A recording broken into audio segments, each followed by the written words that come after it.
Welcome to Deep Look, Ultiworld's weekly radio show about the current state of Ultimate. I'm the host and the editor of Ultiworld, Charlie Eisenhood. Joining me, Ultiworld senior editor Keith Raynor. And we've got the seeds, we've got the pools. Nationals is just a week away. And Keith, we're about to get off and rolling in San Diego. Are you excited? Of course I am. I'm looking forward to delicious tacos, some team camaraderie, and maybe we'll even watch a little Ultimate. Well, I think we'll get a chance to enjoy some pleasant weather looking ahead. I mean, I don't really know why I look at the forecast for San Diego. It's the same every day there. That's the whole point. It's always going to be in the 70s and sunny. No, it's great. I mean, you really don't deal with the kind of wind we had in Sarasota, and I expect San Diego to be the host of Nationals for in perpetuity till it sinks into the ocean. And to be fair, that's probably what people said about Sarasota back in the day, and it didn't stay forever. A perfect paradise. I mean, I wonder if players actually like. There is that. There's even a name for whatever the wind is. I already forgot. The Santa Ana wind is the Santa Ana wind. I wonder if players actually like it because it's not too bad, but it's enough to be a little skill testing, and it comes and it goes. Somewhat predictably, if I'm not mistaken. So I wonder if players are like down with that. They're like that. This is a good amount of wind.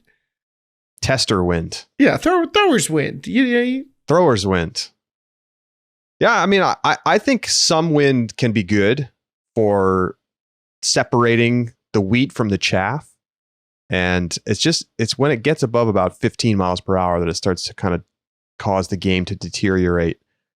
So anyway, hoping for pleasant conditions and some exciting competition. We've got to look at the pools now, and I've got some really exciting news about streaming and all of the coverage that we're going to have in San Diego. Huge team heading that way. And so let's dive right in, Keith. Let's talk about these pools. Which division do you want to start in? Because I think some are more predictable than others in terms of the seeding. And certainly plenty to talk about in terms of the actual competition. Well, you are the seeding guru. I mean, you were the guy when it comes to knowing what we expected to happen and what came about. So you tell me, what is the biggest surprise in seeding? And we will start in that division.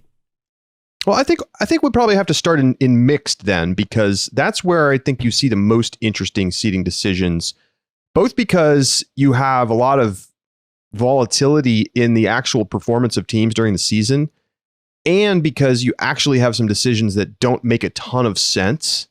So let's start there. I guess the easiest thing is for me to just read off the seeding in order, and then we can talk about it.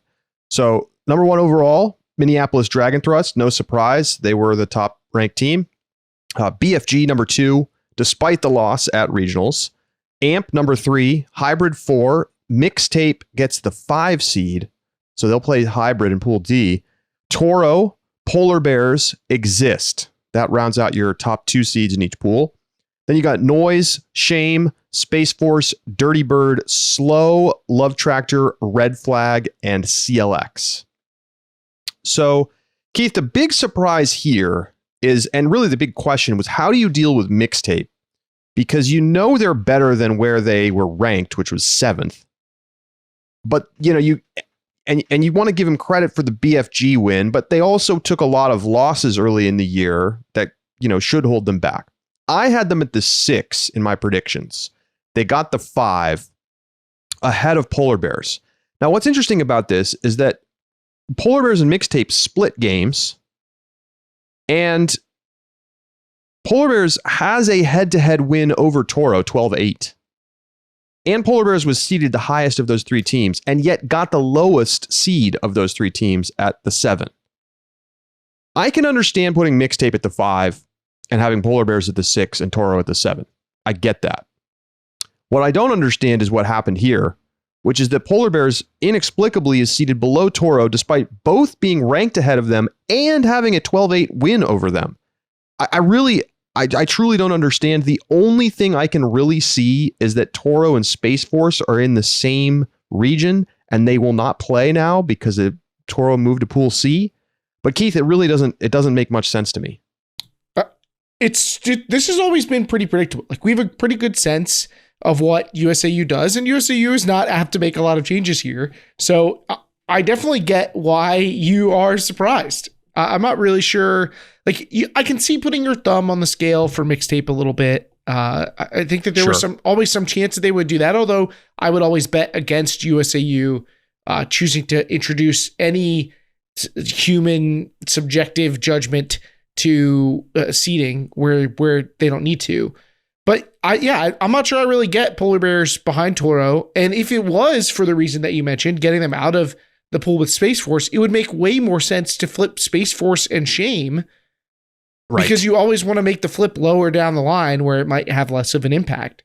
So maybe you can't do that because Shame and Love Tractor then are in the same pool and you're like back in the same place that you just were. But it's a curious decision. And I feel like they don't often go for regional diversity in pools. Teams issue to figure out. Exist and Slow are in the same pool. Right. The teams should figure that out during the regular season. If you want to play against teams from other regions, you got to travel or do something else because that's not really the seeding committee's issue. But here they are. I mean, Noise and CLX, aren't they in the same region? Yes, they sure are. It makes it hard to believe that that's the thing that was decided. Maybe there's a player feedback influence here. Could that be the missing variable? I think that's possible, but again, it really,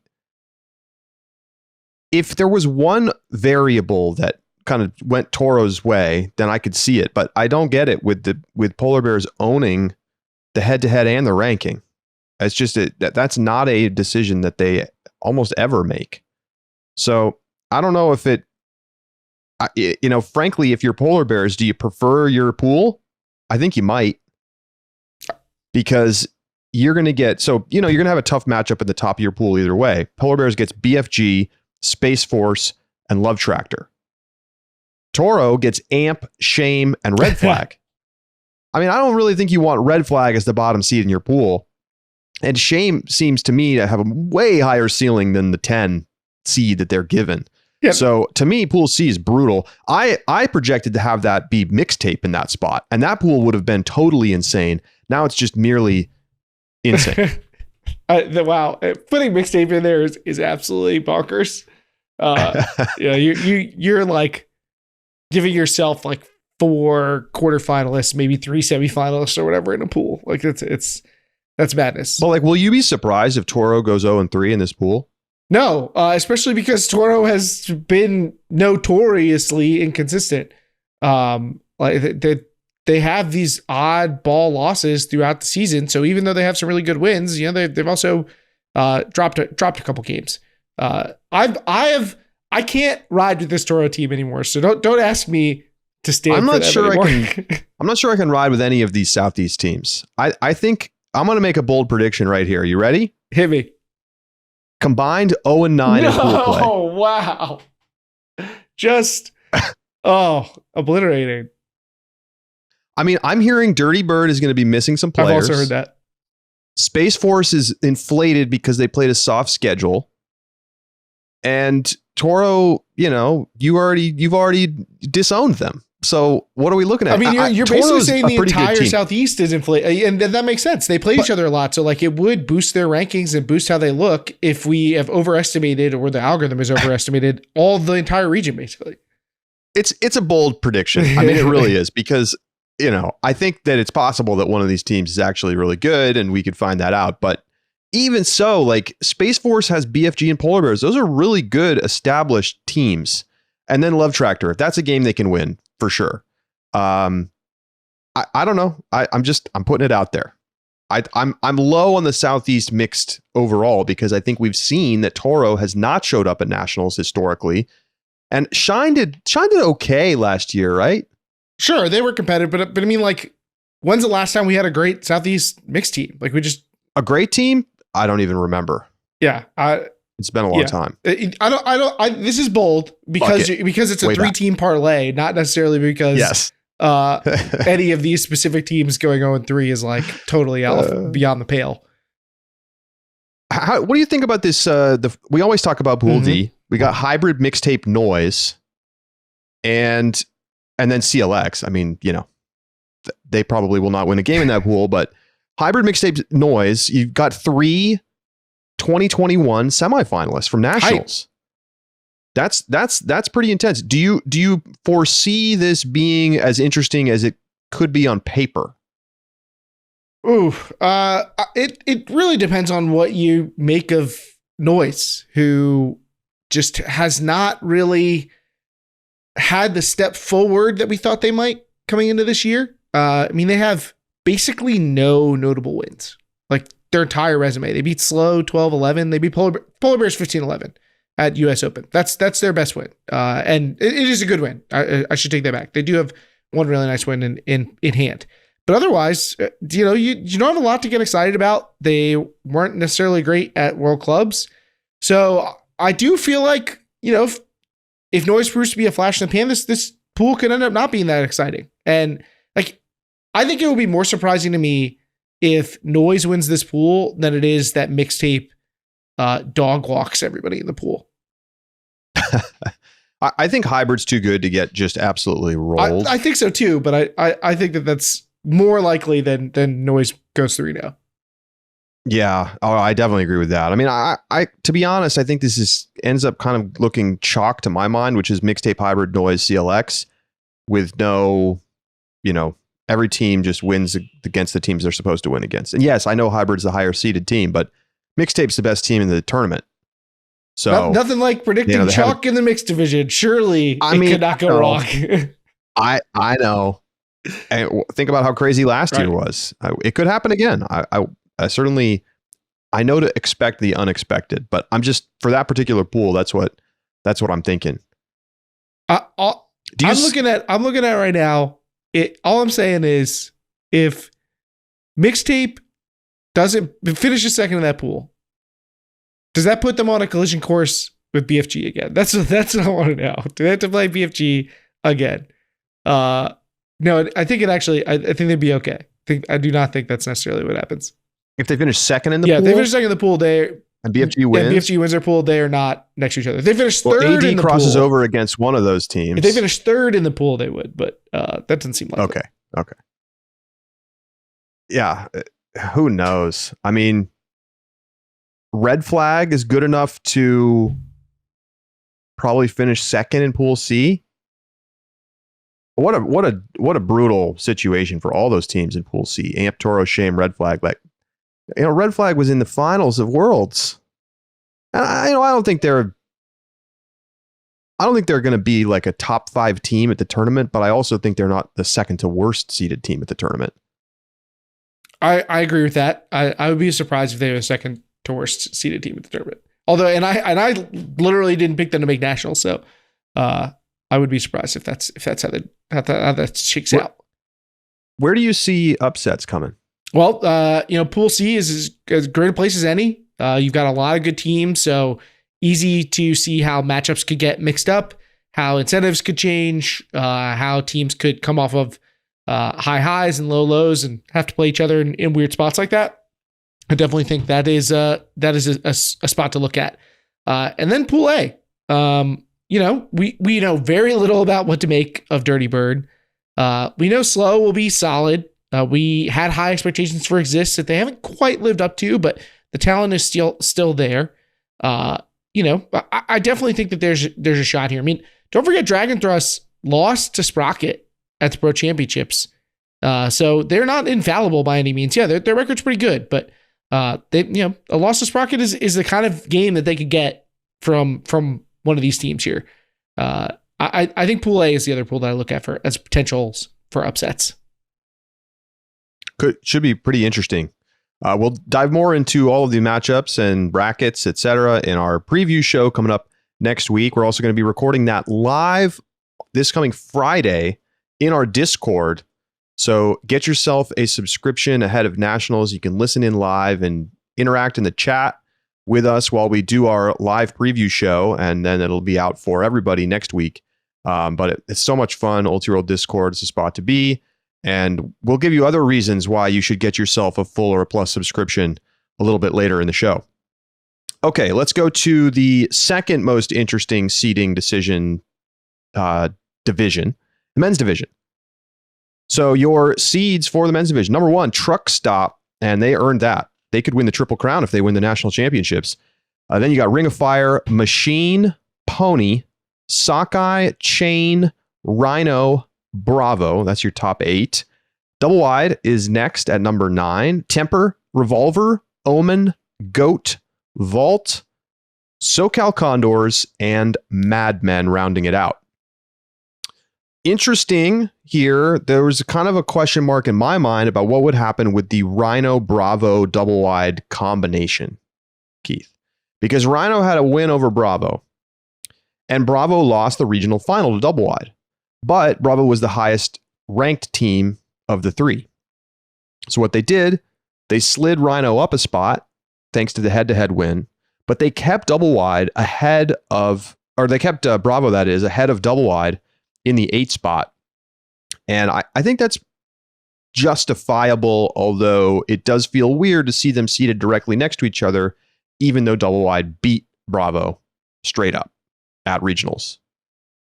The thing is, there's no question Bravo had a better overall season, so I understand it. The other interesting thing here, Revolver getting pushed up despite being ranked behind both Omen and Goat. They move up into the 11 spot. And I guess I don't really totally understand that one, Keith, except maybe that it's because they won their region and because their name is Revolver. I'm glad you said it. I mean, to me, this feels like a total, oh, well, that's Revolver. They're better than Omen and Goat. Duh, obviously, because it's Revolver. But I don't know. I mean, I think that's the point of the rankings, isn't it? To like kind of take care of some of that stuff. Evan Lepler just kicked down the door, said, "What are you guys doing putting Revolver behind Omen?" Absolutely not.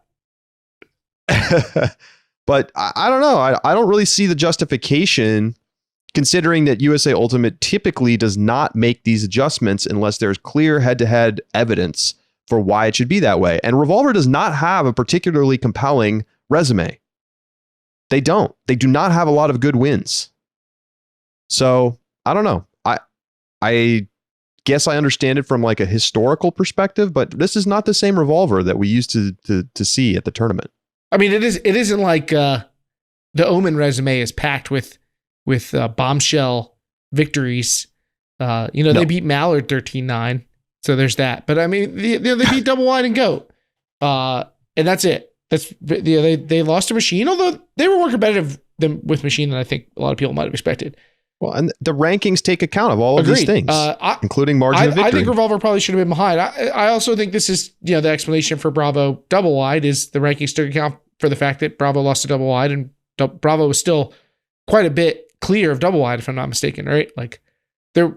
Yeah, it wasn't massive, but I mean, there's no question that Bravo has a better resume than Double Wide. So I have no issues with that. There was some talk in our Discord about, people feel like we should go back to the beholden to seeding, beholden to regional finish when we do seeding, just because it makes for interesting stuff. Yeah, I think that's nice to say until it blows up in everybody's face and you end up with like good teams missing out on great opportunities because they had played one weird game at regionals or whatever. I'm not sure I'm down with that, but I've already said my piece. It's time for World Cup style draw, and then you don't have to worry about this stuff.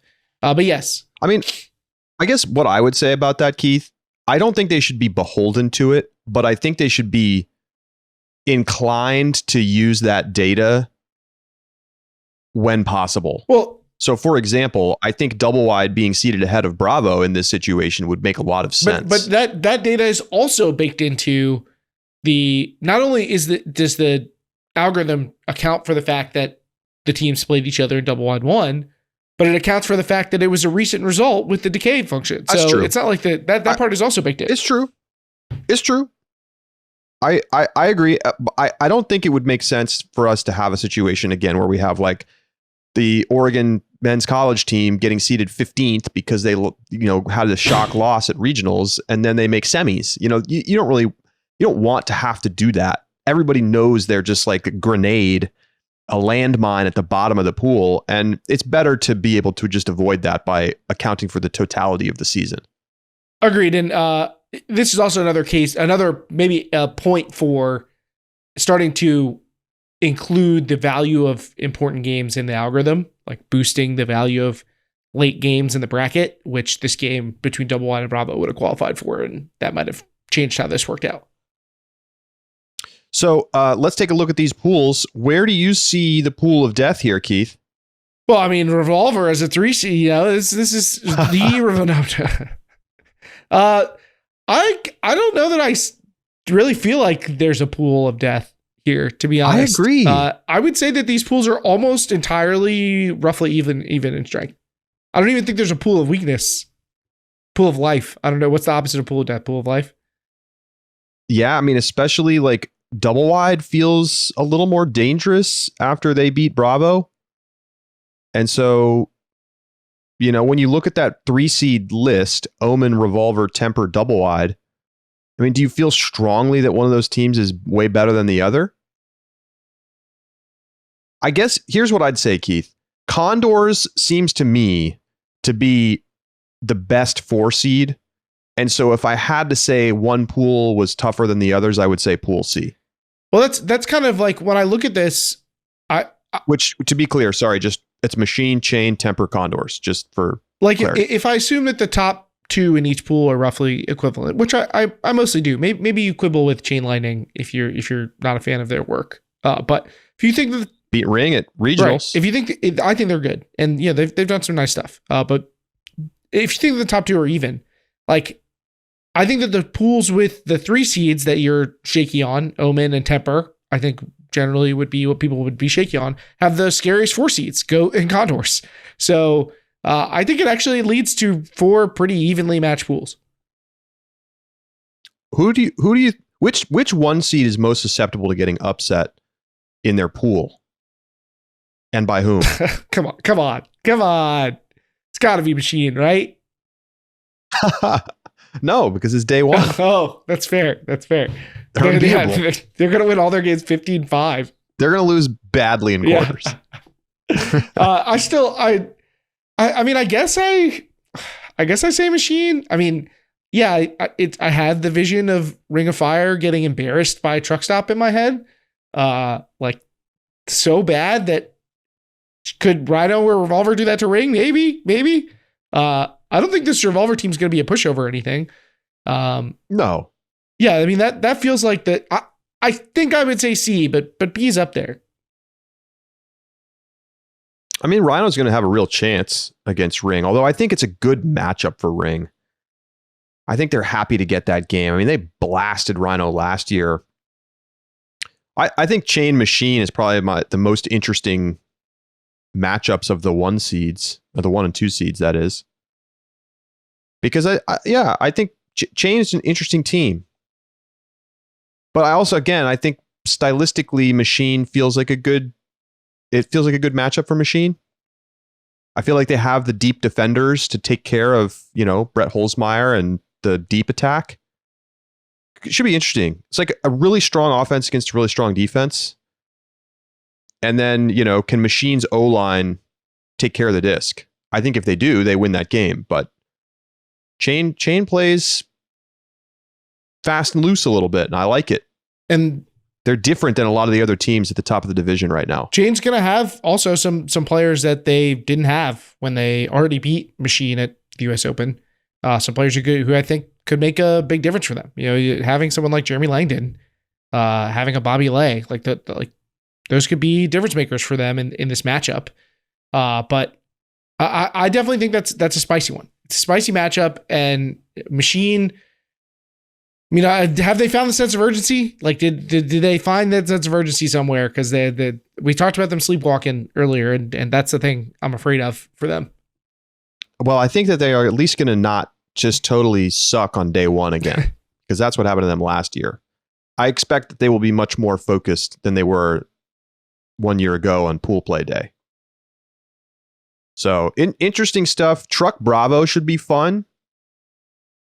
I don't think Truck is like super thrilled about getting that matchup. Didn't Bravo beat Truck? I'm going to double check. I'm almost positive that they've like split games this season. Yeah, Bravo they did. They split at US Open. Bravo beat Truck 15-12. Bravo and then lost 14-13. Yeah, and then Truck beat Truck beat Bravo 15-11 at Pro Championships. So 2-1 to Truck Stop. But, Bravo's going to remember that they won that game back at US Open. And I think Bravo can, when they're playing well, be a bit of what Truck Stop does. I think it would not shock me if there's a 1 turnover, 2 turnover first half or whatever over there in that matchup.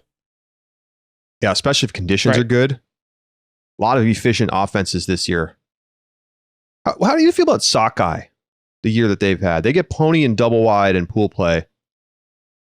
I think they're an interesting team. They sure are. I have to wonder if we're like not taking them seriously. They obviously had a rough time at the Pro Championships, and are people writing them off? It kind of feels like people are writing them off a little bit.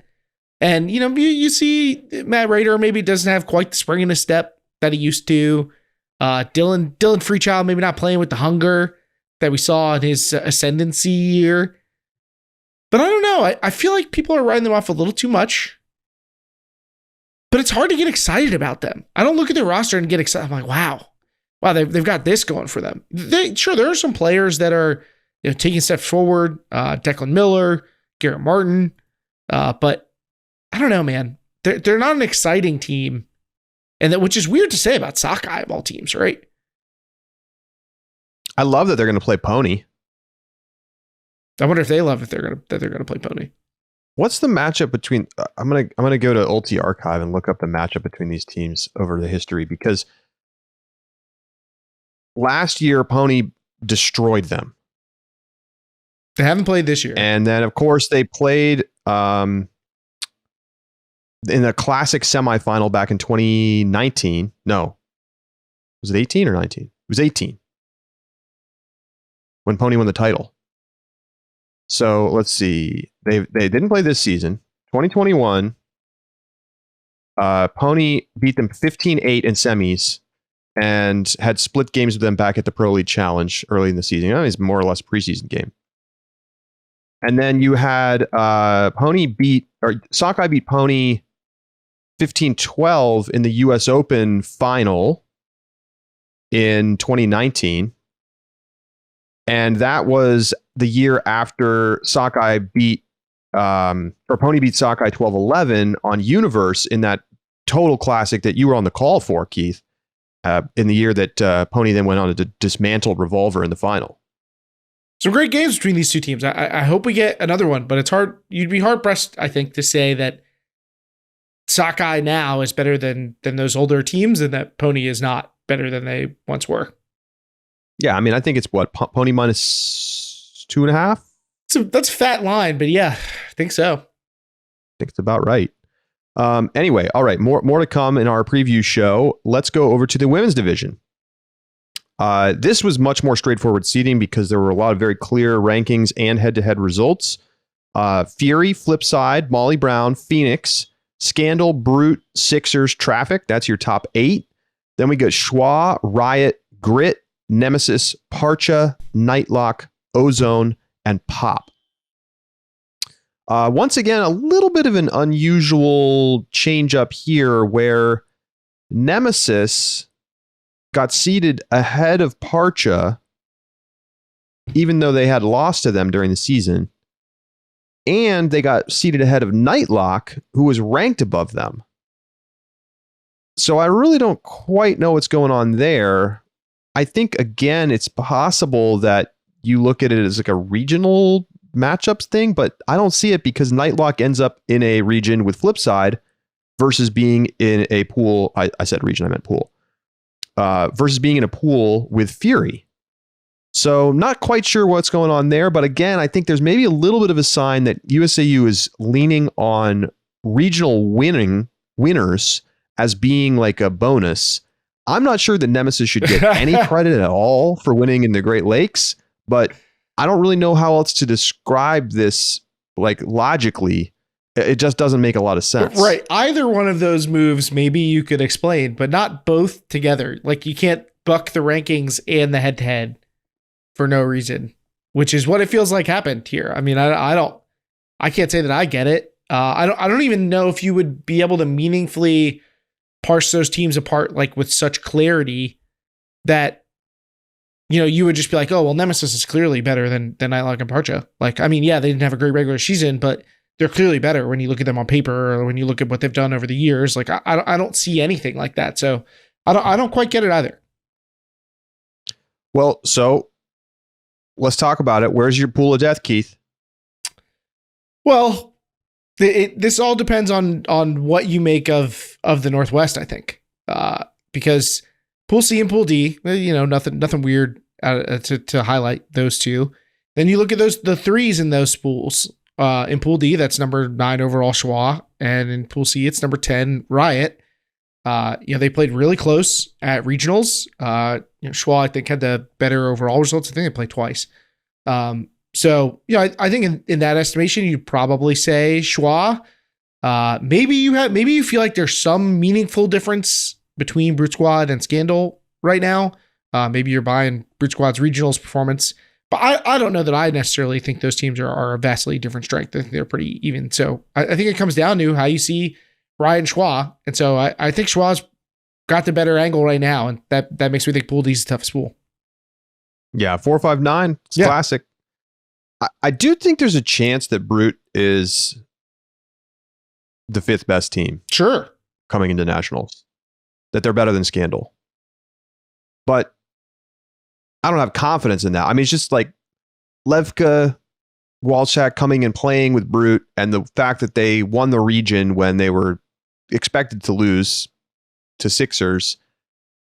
I think it's a good sign for Brute Squad that they're rounding into form at the right time after kind of a disappointing pro champs, but they were missing players and they hadn't even had some of their best players suit up for them at that point.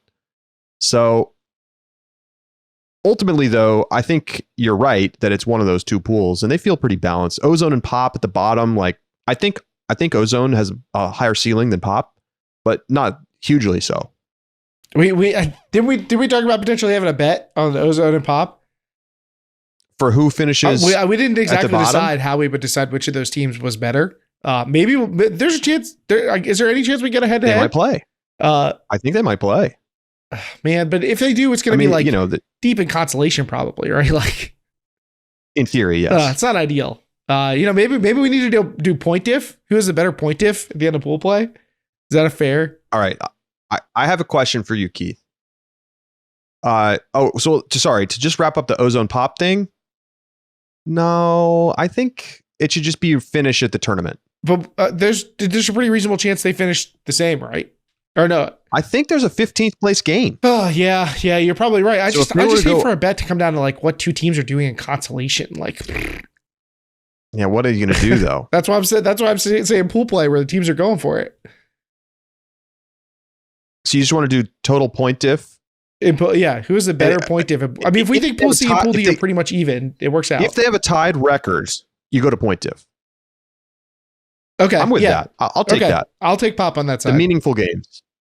You'll take Pop. I'll going take against my Atlanta roots here. Great. Which 1 seed is most likely to lose to the 2 seed in their pool? So you have Fury versus Traffic, Flipside versus Sixers, Molly Brown versus Brute Squad, and Phoenix versus Scandal.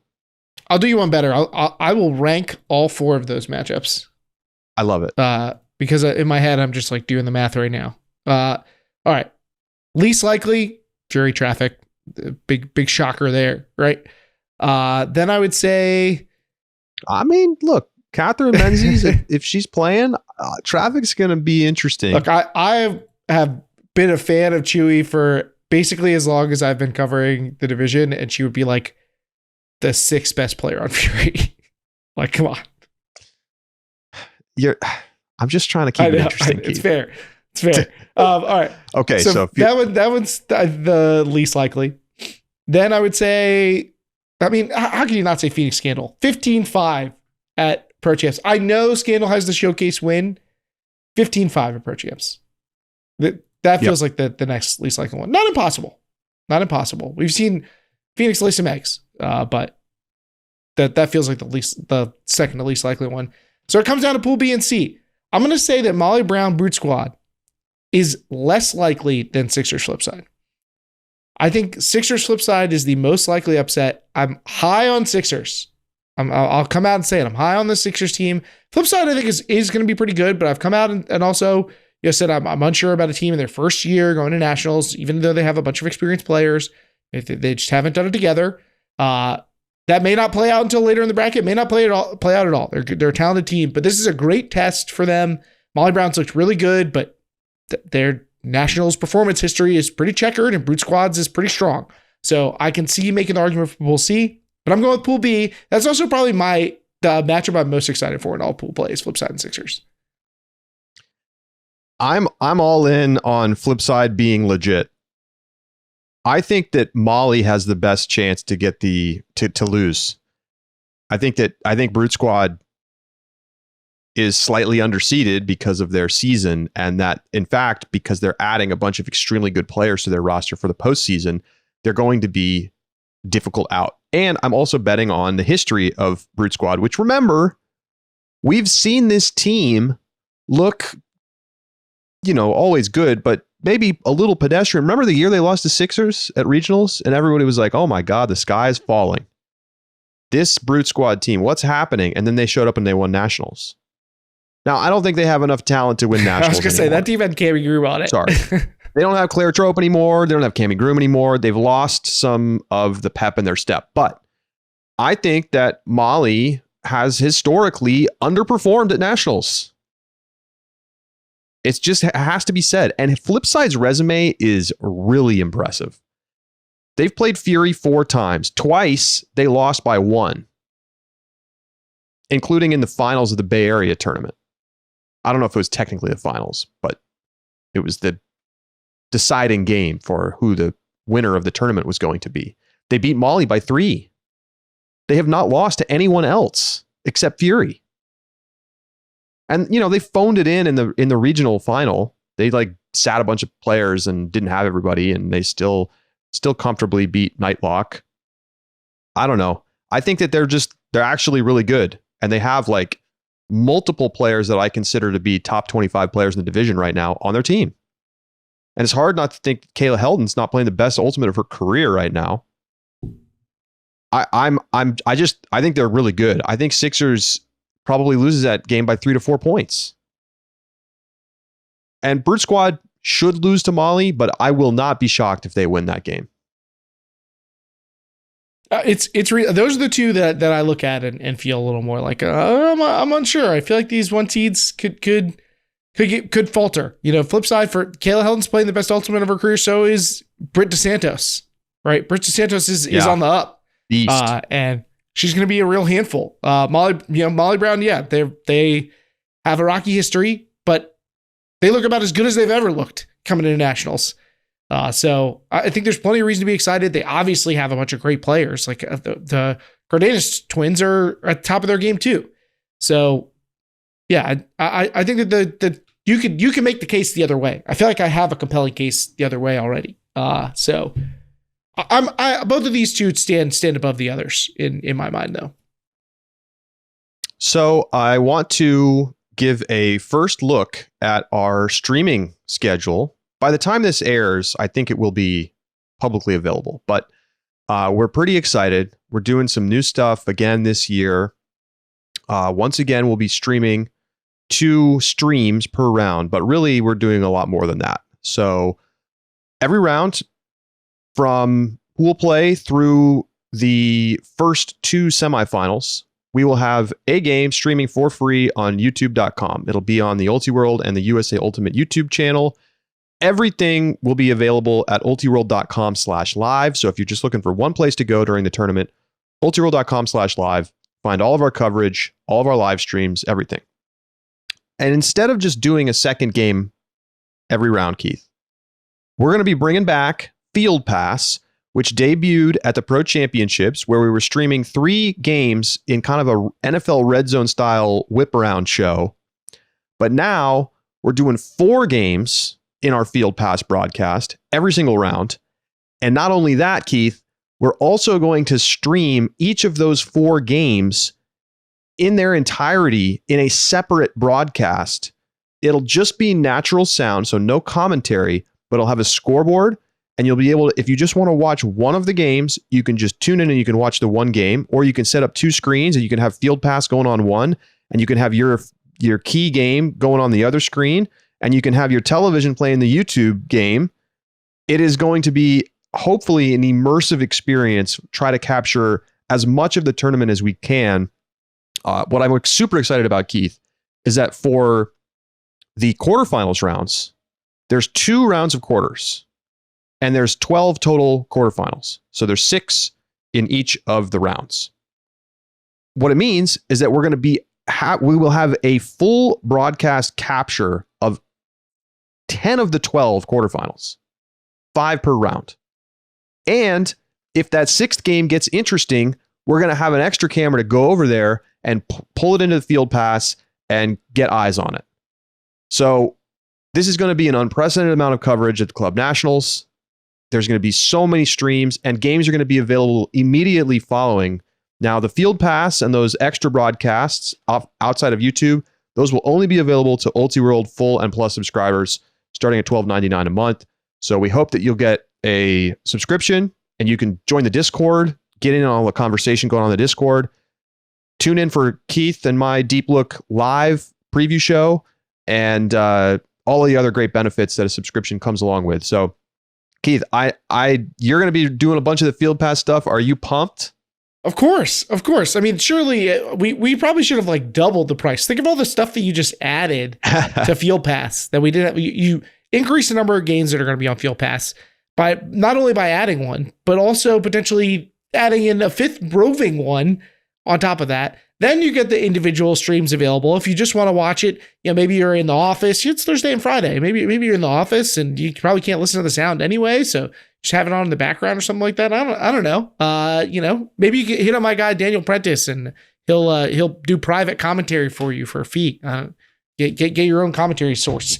But it's a unprecedented level of coverage. I am not even sure exactly what to expect from it. And I was on Field Pass at Pro Champs, but this is going to be a different beast. It's exciting though, because it's one of the things that has always felt like a hole in the way that we consume Ultimate, is so much of it happens away from where you can see it. And while that's still been true for the regular season, Nationals, most of the great action is going to be visible to you. It's going to be recorded or it's going to be streamed. And that's the dream, right? That's what we've wanted for so long. And this is one step closer. And once we get down to their nitty gritty, we're pretty much there. You're going to see everything. Yeah. So during pool play, there are 18 games happening per round.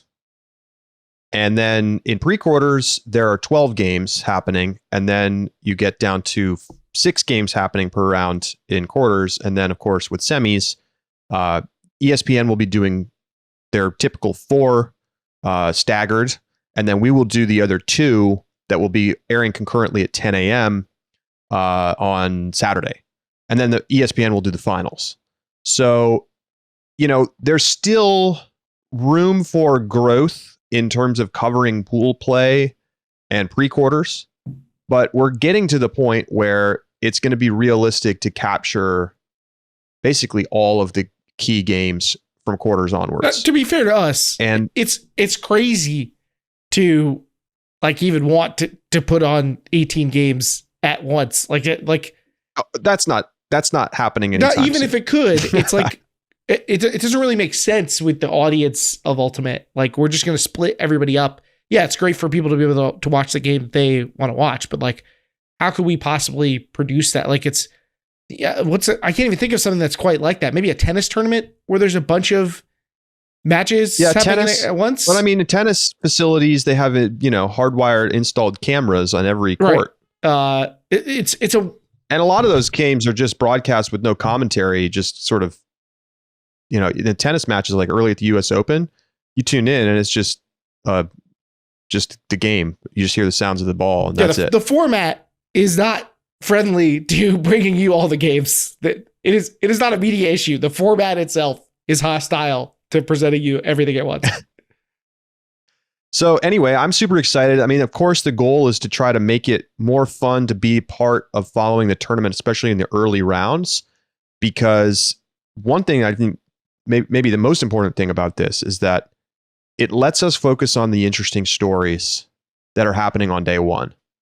So if a game turns into a blowout, we just don't put it on anymore. If you want to watch it anyway, you can still find the individual stream, but the Field Pass stream is going to just drop it, and we're only going to watch, if there's an amazing layout or something, we might show it to you, but otherwise we're just going to focus on the games that are interesting. And so it's like almost like insurance on bad games selection because nothing you can do. Sometimes you pick a game, you think it's going to be great, and it turns into a blowout, and then you're going to sit there and watch a blowout. That sucks. So Field Pass is just like, you know what? We're not going to try to focus on doing like a deep broadcast of every single pool play game. We're going to just try to get you the interesting stuff and then show you that. And so that's the goal of this. And early feedback from Pro Championships was really good. So we're excited. And if you have thoughts on how we can make that an enjoyable experience as a viewer at home, please don't hesitate to email us, dblog@ultiworld.com or email editor@ultiworld.com. We'll all see it. So can't wait. And follow along as the mythical quest continues. Daniel Prentice and I started this at Pro Champs. We want all of the polls to happen simultaneously. We need simultaneous airborne polls. Will we get it? Will this? It's going to be way harder with 4 games.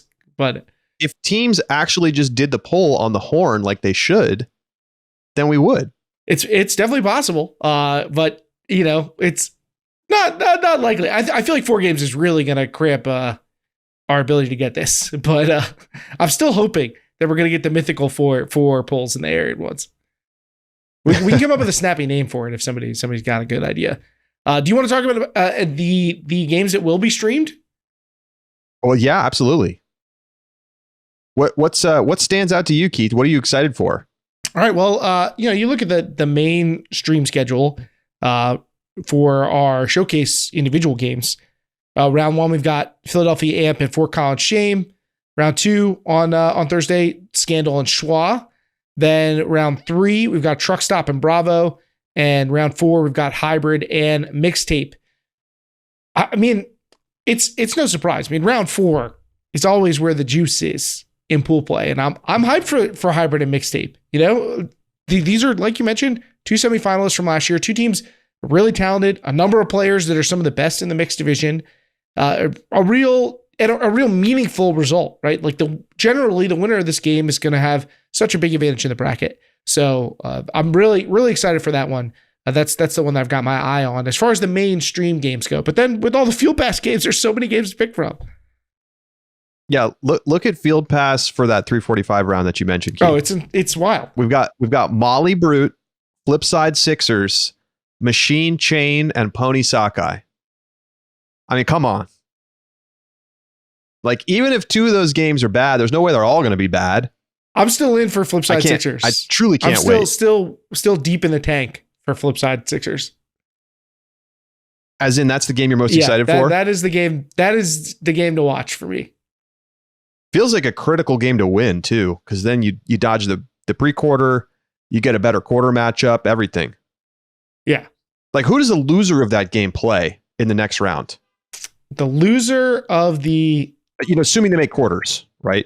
Assuming, because those teams are probably both going to make quarters, whether they win or lose. 2B, I mean, the loser of that game is playing Fury. The 2B plays 1A in quarters. You can't lose that game. You can't lose that game. You lose that game, you're out of the tournament. Yikes. Elimination game. I mean, I know not technically, but like, let's be honest. Nobody wants to play Fury. I don't know. Maybe Flipside's like, we've been so close. We can get him. Yeah. You're right, though. Nobody wants to play Fury. No one's going into a game against Fury favored right now. Not a chance. No, I think they'll be laying points in every game, Keith. That's for sure. I don't know what would have to happen in pool play for them to be a dog, but I don't think it's going to happen. So yeah. So anyway, there's, you can check out the whole schedule. It's on our website. It's all over social media. So check it out. It's going to be up on the USA Ultimate website as well. So if you have any questions about how to follow along, you should be able to get those answers. And yeah, I'm pumped. And any other standout games for you, Keith, in the Field Pass? There, of course. I mean, we have so many games that there's going to be some other ones that are exciting to see. I mean, I'm curious what Space Force is going to look like. They're playing Polar Bears at 1:30. I want to know what they're going to look like. You get the Omen Goat rematch in that one. There's already been some chatter about it in our Discord that those teams are going to be playing against each other once again. Red Flag versus Toro in the first round, right? Red Flag, what's the deal? Are they the world's quality Red Flag? And Toro, we've seen them be all over the map. So that's another one that... Are they going to start off the 0-for-9 streak for the Southeast? Charlie's going to be paying attention to with bated breath for that one. I'm pretty sure I want to say that the first stream that I did last year was Parcha and Traffic. I feel we definitely got that game on stream. I just don't remember what round it was in, but they're in round 1. So it's funny just to see them matched up once again. All right, we're gonna take a break. When we come back, we're gonna play a little small ball, catch you up on some interesting stuff. Don't go anywhere. It's Deep Look.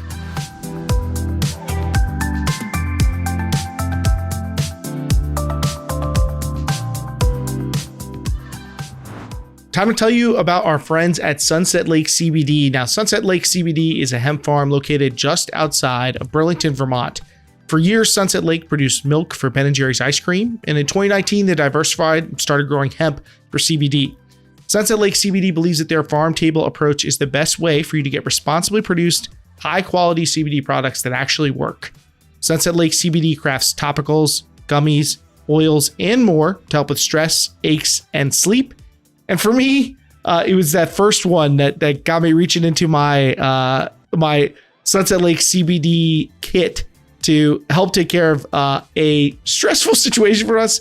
Miles has been homesick, my 17-month-old son, and he threw his first tantrum. I mean, he basically said the word no repeatedly for like a half hour, which was not the most fun and certainly got me a little bit aggravated, but you gotta stay patient, you gotta stay calm. So I did that, and to help me, I not only took a couple of my Sunset Lake CBD gummies, but I took a little bit of the oil, put it in my morning coffee too, make sure I was gonna stay nice and even keeled, deal with this, and we got through it. And now Miles is back at daycare, thankfully, and I can thank Sunset Lake CBD for helping make sure that I could stay level-headed in that situation. Now, if you want to benefit from Sunset Lake CBD, you can check them out at sunsetlakecbd.com. Use our coupon code DEEPLOOK. That's one word, DEEPLOOK. You'll get 20% off all products at Sunset Lake CBD, farmer-owned, Vermont-grown.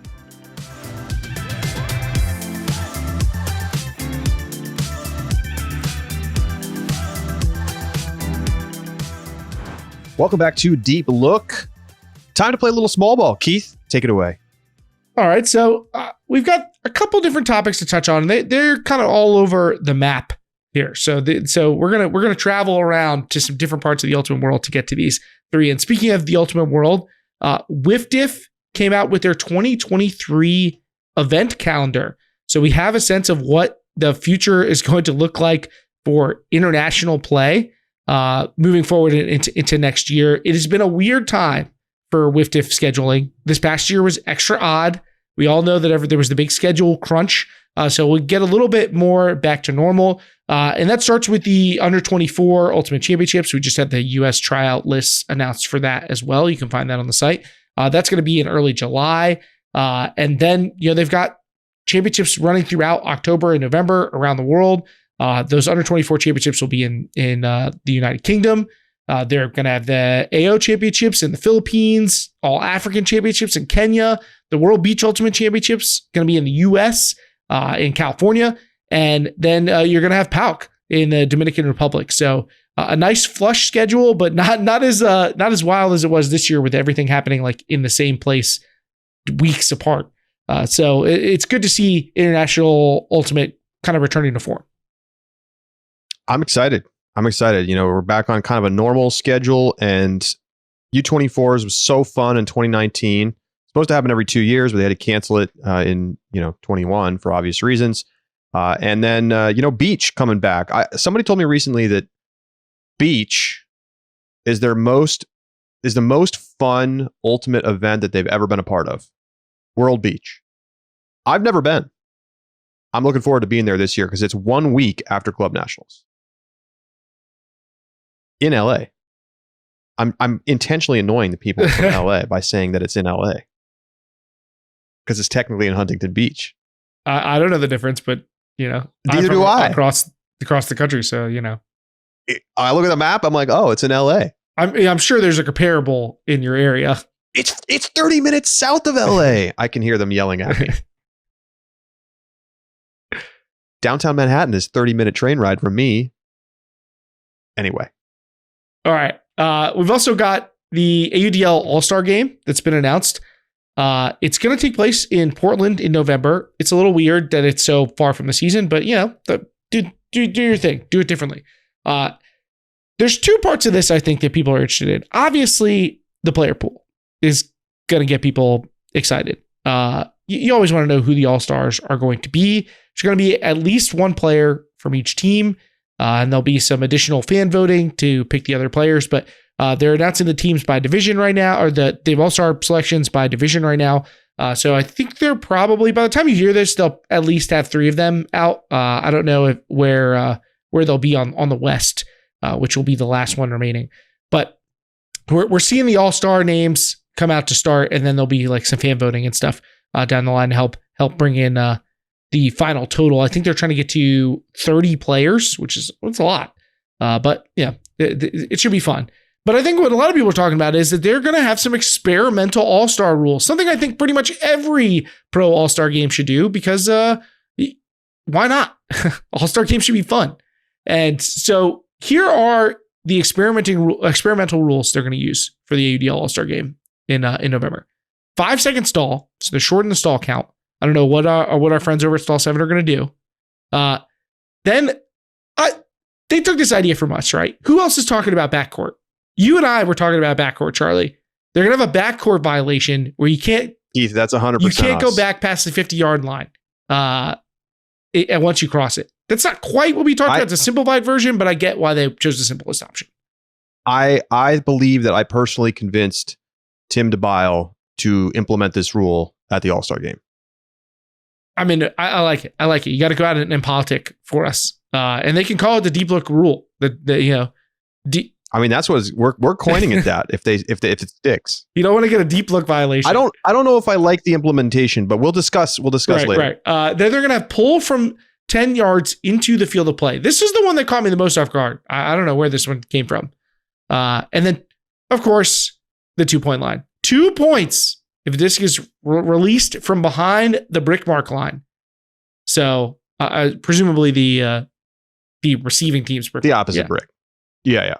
So there you go. Your 4 rules for the AUDL All-Star game. What do you think of this format and these rules? Well, I have a lot of thoughts. Overall, I think this is the perfect kind of thing to do. Rules experimentation it's not a low stakes game, really. I mean, it is low stakes. It's an exhibition game, but people are going to want to win. So people are going to still play hard, but you can get some real feedback on a bunch of things that are easy to implement. This doesn't require a lot of, extra technology or anything like that. So, you're going to get a look at a bunch of things. And I know they've been talking about wanting to shorten the stall, and they've been talking about wanting to find ways to maybe try 2-pointers. Now, my thoughts on each of these individual items, I'll tell you about it in the sub bonus section.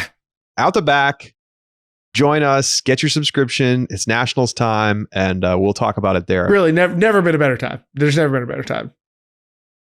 But I think it's interesting. All-Star game happening out of season is a little odd, but on the other hand, there's not going to be anything else going on in November besides CCC. So it'll get some attention. Yeah, we'll see. We'll see how it plays out because this is an unusual pathway.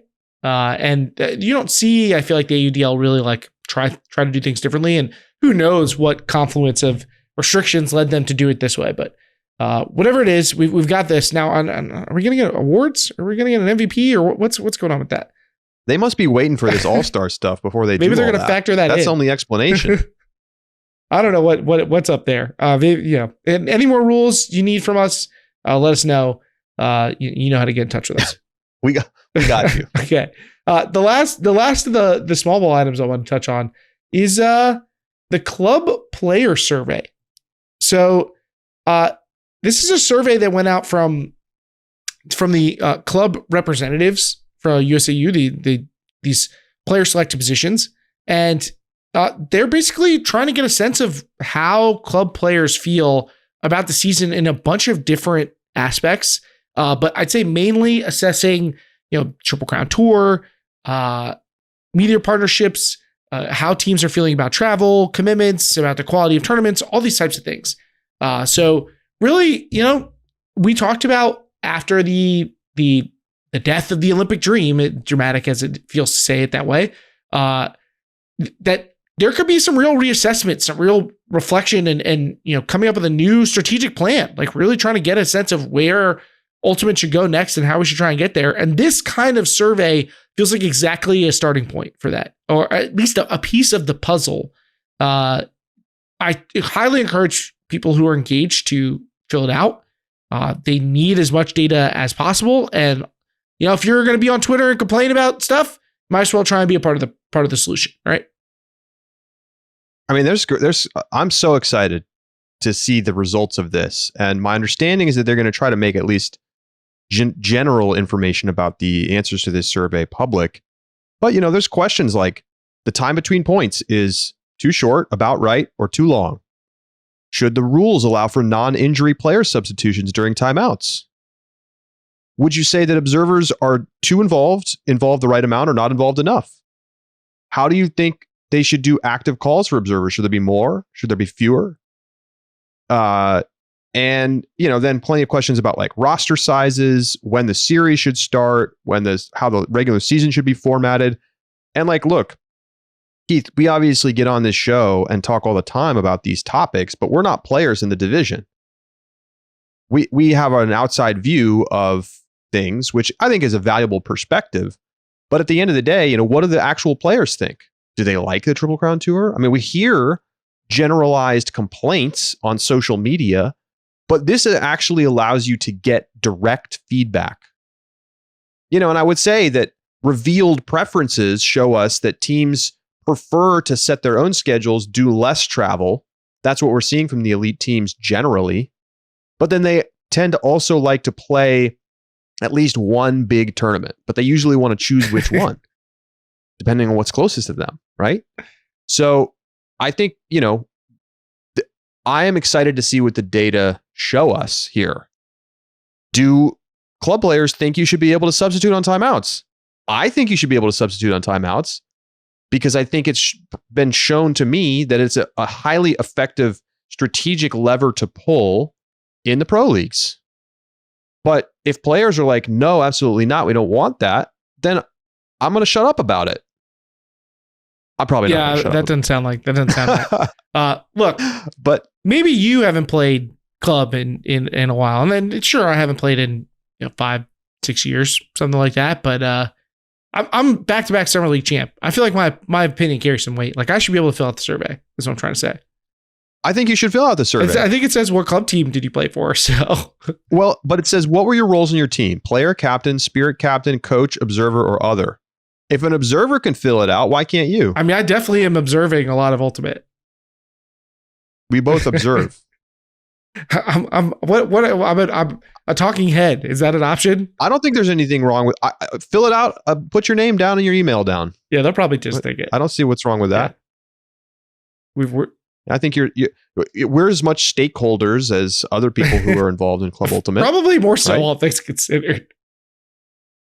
So anyway, I think it's interesting, and I can't wait to see what the results show.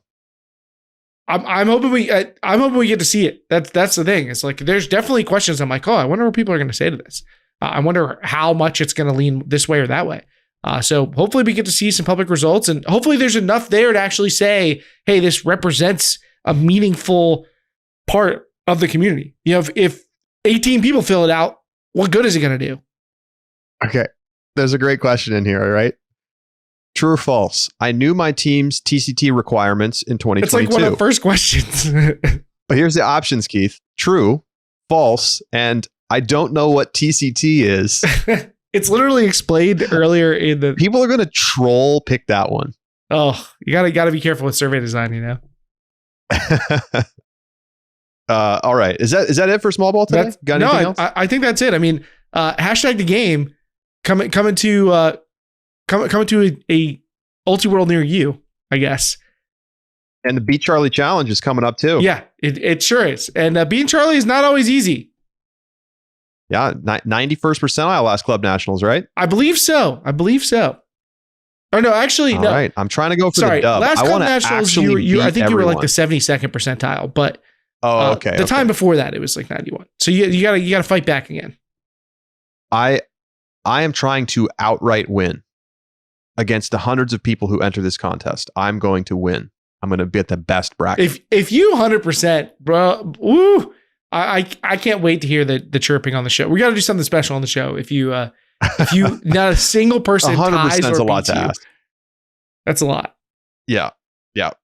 All right. Well, that's going to do it for this week's Deep Look. Again, Friday, we are recording live in Discord for Full and Plus subscribers, our Nationals preview show, and it will be out next week. So get yourself a subscription, get ready for Nationals preview content coming your way. Hashtag the game. I'll be in town Monday. I owe Love Tractor some baked goods. Congrats on qualifying, guys. I'm still working on my recipe right now. And I'll see everybody in San Diego. Keith, I'll see you soon. 1 week time. Unbelievable. But it's time. It's showtime, baby, and the biggest show that we've ever produced. All right. Thanks everybody for tuning in. For Keith, I'm Charlie saying so long. We'll talk to you next week right here on Deep Look.